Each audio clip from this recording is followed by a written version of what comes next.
Chemistry में आज पढ़ा रहा हूँ आपको and this is our class 9 chemistry chapter number 4.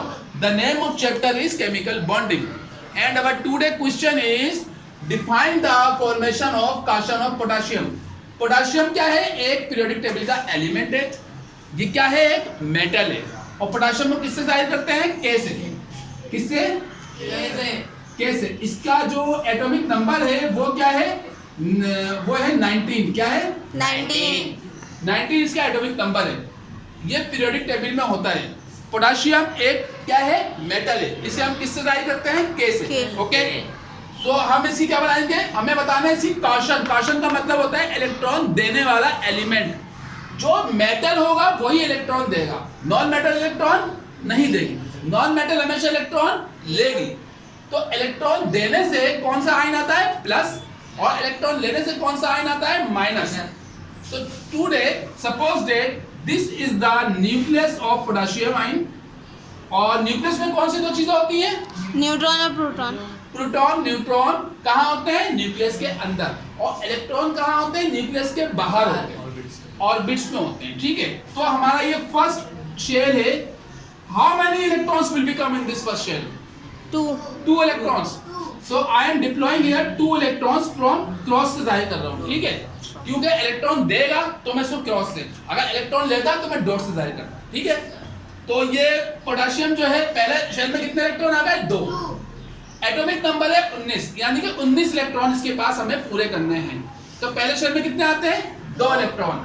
अब इसके दूसरे शेल में मैक्सिमम ज्यादा से ज्यादा कितने इलेक्ट्रॉन आ सकते हैं? शाबाश, वेरी गुड, 8. सो ये हमारा सेकंड शेल है. We have to deploy here how many electrons? 8 electrons. इस सेकंड शेल में कितने इलेक्ट्रॉन आएंगे? 8. 1 2 3 4 5 6 7 8. 2 और 8 कितने होगा? 10 इलेक्ट्रॉन्स. 10 में से 19 माइनस किए कितने बचे? 9 इलेक्ट्रॉन्स. ठीक है.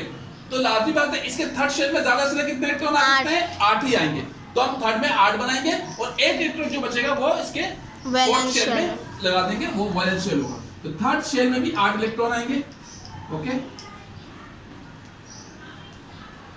1 2 3 4 5 6 7 8. कितने हो गए? 18 इलेक्ट्रॉन्स. 18 में से 19 माइनस में कितने बचा? 1. तो 1 इलेक्ट्रॉन इसके फोर्थ शेल यानी कि आखिरी शेल को क्या कहा जाता है? Valence shell. Valence shell. शाबाश. So I am making here valence shell of potassium element. Valence shell में 1 इलेक्ट्रॉन आएगा. अब आपको पता है वैलेंस शेल में कम से कम 8 इलेक्ट्रॉन या 18 इलेक्ट्रॉन होने चाहिए. अभी कितना है? 1 इलेक्ट्रॉन फालतू में है, एक्स्ट्रा है. जब ये पोटेशियम किसी दूसरे एलिमेंट के साथ रिएक्शन करेगा उसको 1 इलेक्ट्रॉन चाहिए. अगर होगा तो ये अपना 1 इलेक्ट्रॉन उसको दे देगा. इसके पास 1 इलेक्ट्रॉन एक्स्ट्रा है, फालतू है. ठीक है. तो यहाँ पे मैं माइनस क्रॉस लगा रहा हूँ. माइनस का मतलब इसके पास से 1 इलेक्ट्रॉन चला जाएगा तो 1 इलेक्ट्रॉन कम हो जाएगा ना. तो कम होने को माइनस से जाहिर करते हैं और ज्यादा होने को प्लस से. ठीक है. अब हम यहाँ पे इसका जब ये 1 इलेक्ट्रॉन ये दूसरे एलिमेंट को अपना दे देगा तो इलेक्ट्रॉन देने से कौन सा चार्ज आता है? माइनस. नहीं, प्लस. इलेक्ट्रॉन देने से हमेशा प्लस चार्ज आता है. इलेक्ट्रॉन लेने से माइनस आता है. ये माइनस तो इसलिए शो कर रहा हूँ कि 1 इलेक्ट्रॉन इसके पास से चला जाएगा तो 1 इलेक्ट्रॉन कम हो जाएगा तो इसलिए माइनस शो कर रहा हूँ. ठीक है. अब दूसरी डायग्राम में आते हैं. यही चीज हम यहाँ बना रहे हैं. ये 1 इलेक्ट्रॉन निकल जाएगा, हम ये चीज यहाँ पे शो कर रहे हैं. ठीक है. तो यह इसका न्यूक्लियस है. और न्यूक्लियस में कौन सी दो चीजें होती हैं? प्रोटॉन और न्यूट्रॉन. प्रोटॉन और न्यूट्रॉन कहाँ होते हैं? न्यूक्लियस में. पूरे एटम का जो वजन है वो उसके किस में होता है? न्यूक्लियस के अंदर होता है, छोटे से न्यूक्लियस में. इतना बड़ा एटम नहीं, यानी कि इतना बड़ा आपको नजर आ रहा है. इसका पूरा का पूरा वजन किस में होगा? इस न्यूक्लियस के अंदर, जिसमें प्रोटॉन और न्यूट्रॉन मौजूद है. ठीक है. न्यूक्लियस के बाहर क्या होते हैं? ऑर्बिट्स या शेल. फर्स्ट ऑर्बिट में कितने इलेक्ट्रॉन आते हैं? 2. 1 and 2. सेकंड शेल में कितने आएंगे? 8. ओके. 1 2 3 4 5 6 7 8. 2 और 8 कितने हो गए? 10 इलेक्ट्रॉन. 10 में से 19 माइनस कितने बचे? 9. तो लास्ट में 1 इलेक्ट्रॉन देगा तो हम लास्ट शेल में कितने इलेक्ट्रॉन डालेंगे? 8. और 1 इलेक्ट्रॉन इसका खत्म हो जाएगा. 1 2 3 4 5 6 7 8. तो अब ये यहाँ पर पहले शेल में कितने आए? 2 इलेक्ट्रॉन. ओके. फर्स्ट शेल में कितने आए? 2 इलेक्ट्रॉन आए. ठीक है. और सेकंड शेल में कितने आए? 8. 8 तो कोमा 8 लिख दिया। थर्ड शेल में कितने आए 8 कोमा 8 लिख दिया। उसके बाद एक इलेक्ट्रॉन जो इसका एक्स्ट्रा फालतू था ये इसने दूसरे एलिमेंट को दे दिया है, तो यहां से खत्म हो गया। खत्म हो गया, कितने इलेक्ट्रॉन दिए एक, तो +1 लगा देंगे। एक इलेक्ट्रॉन दिया है ना इसने, guys don't talk here, see here, इसने कितने इलेक्ट्रॉन दिए दूसरे एलिमेंट को 1, तो एक इलेक्ट्रॉन दिए तो हमने +1 लगा दिया, ठीक है।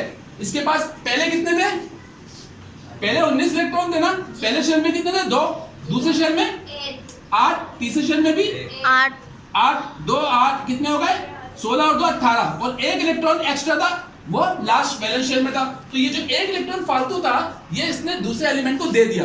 तो अब ये एक इलेक्ट्रॉन यहां से, यानी कि पहले कितने ऑर्बिट बने थे 1 2 3 4, और इसमें कितने ऑर्बिट आ रहे हैं 1 2 3, चौथा ऑर्बिट खत्म हो गया। वो क्यों, जब एक इलेक्ट्रॉन दे दिया तो ये ऑर्बिट भी खत्म हो जाएगा।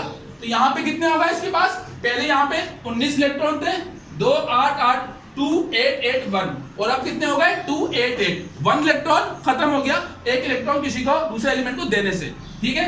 तो यहाँ पे ये इसका नाम क्या था पोटाशियम, ओनली पोटाशियम, POTASSIUM, और जब इसने एक इलेक्ट्रॉन दिया तो ये पोटाशियम से क्या हो जाएगा potassium ion, potassium ion, okay. तो ये हमारी जो इसने एक इलेक्ट्रॉन दिया है इसी चीज को कहते हैं कॉशन। इलेक्ट्रॉन अगर एक एलिमेंट दूसरे को देगा तो वो कहलाएगी कॉशन। और कौन से एलिमेंट इलेक्ट्रॉन देते हैं, जो मेटल होते हैं, तो पोटेशियम क्या है एक मेटल है, ठीक है, ओके, क्लोज इट।